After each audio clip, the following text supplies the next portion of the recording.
Estamos de volta, programa Questões de Fé, falando sobre os ministérios, ofícios e funções na igreja, fundamentados na exortação apostólica Christi Fidelis Laeti, que foi, digamos assim, o documento mais importante depois do concílio para refletir, fundamentar e regular os ministérios dos fiéis leigos. Naturalmente, depois dessa exortação apostólica, que é o fundamento, houve vários outros desmembramentos e atualizações e assim por diante, mas ela continua sendo, para o ofício dos leigos, a reflexão sobre o protagonismo dos leigos, ela é básica, ela é fundamental. Nós vamos ver agora o testemunho de Luciano Dídimo, leigo, carmelita, casado, servidor público, que nasceu no Ceará, Fortaleza, está na Ordem Carmelita Secular como presidente da província São José. Vamos conferir.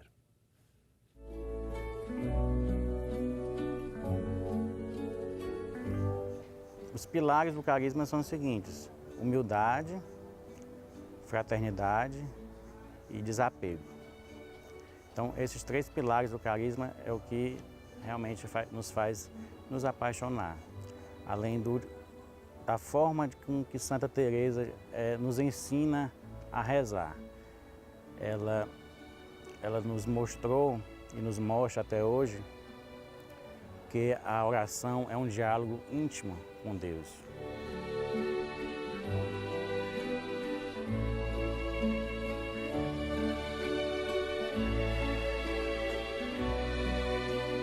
A Ordem dos Carmelitas Descalços Seculares, ela faz parte da família do Carmelo.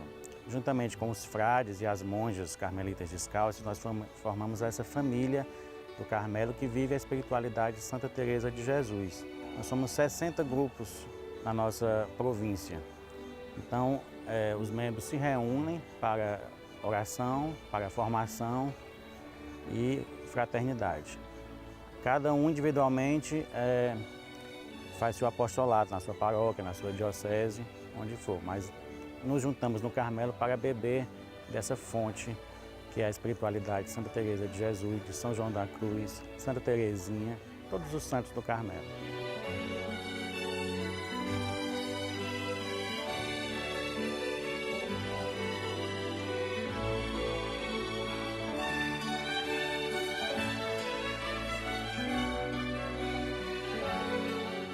Se cada um de nós pudermos descobrir em oração qual é o seu chamado, qual é a sua missão, o que é aquilo que Deus quer que a gente faça, quer seja na família, quer seja no trabalho, quer seja mesmo em atitude missionária na igreja, se cada um fizer a sua pequena parte, aí sim a gente pode transformar o mundo. Pois é, a gente vê aí, né, a importância para os leigos também dessa mística cristã.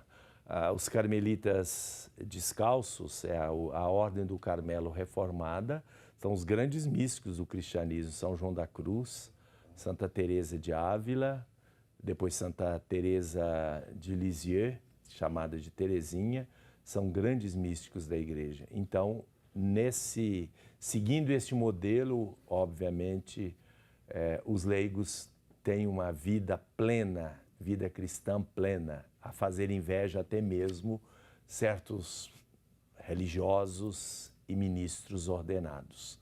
Na sequência da renovação litúrgica promovida pelo Concílio Vaticano II, os próprios fiéis leigos, tomando a mais viva consciência das tarefas que lhes pertencem na Assembleia Litúrgica e na sua preparação, tornaram-se largamente disponíveis no seu desempenho.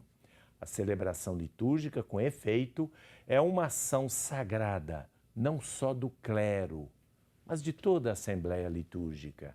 É, portanto, natural que as tarefas que não são exclusivas dos ministros ordenados sejam desempenhadas pelos fiéis leigos. Torna-se assim espontânea a passagem de um efetivo envolvimento dos fiéis leigos na ação litúrgica para o anúncio da palavra de Deus e para o cuidado pastoral. No sínodo que gerou esta exortação apostólica, porém, não faltaram, ao lado dos elementos positivos, pareceres críticos sobre o uso indiscriminado do termo ministério. A confusão e o nivelamento entre o sacerdócio comum e o sacerdócio ministerial. A pouca observância de leis e normas eclesiásticas, a interpretação arbitrária do conceito de suplência, uma certa tolerância por parte da própria autoridade legítima, a clericalização dos fiéis leigos e o risco de se criar, de fato, uma estrutura eclesial de serviço paralela àquela fundada no sacramento da ordem. É um alerta. Portanto, é necessário, em primeiro lugar, que os pastores, ao reconhecer e ao conferir aos fiéis leigos vários ministérios, ofícios e funções, tenham o máximo cuidado em instruí-los sobre a raiz batismal destas tarefas.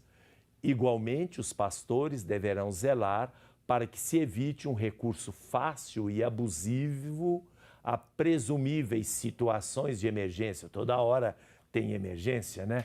Ou de necessária suplência, onde objetivamente não existam ou onde é possível remediar com a programação pastoral mais racional. Um comentário meu, e é crítico. Eu já vi há muitos anos atrás, em uma determinada paróquia do interior, 3 padres na casa paroquial e um leigo fazendo o culto no sábado à noite. Isso é um absurdo. Curiosamente, aí eu vou até falar tudo, né? O leigo que ia fazer o culto era o meu pai. E ele viu que os padres estavam na casa paroquial, foi lá, apertou a campainha e falou: vocês estão aí, vão celebrar a missa. Não, o senhor é encarregado de fazer o culto hoje. Eu não vou fazer. Se vocês não forem celebrar a missa, eu vou embora.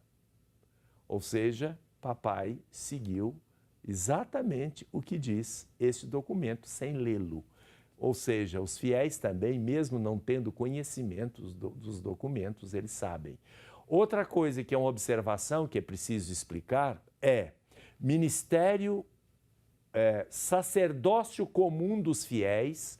Todos nós, toda a igreja é um povo sacerdotal e dentro deste povo sacerdotal, alguns são constituídos sacerdotes ministeriais. Todo leigo é sacerdote pelo batismo, todo fiel, inclusive o padre, né? Só que o padre, além do sacerdócio comum, a ele é confiado o ministério ordenado, específico, o diácono, o padre e o bispo.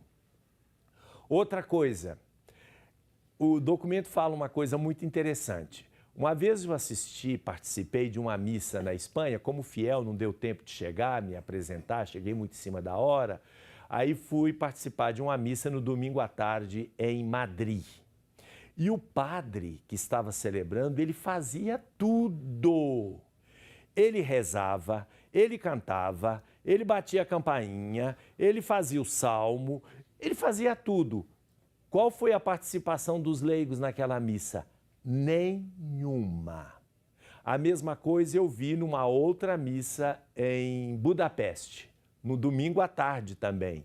O padre, e havia muitos leigos, havia uma assembleia bastante numerosa, e o padre fazia tudo.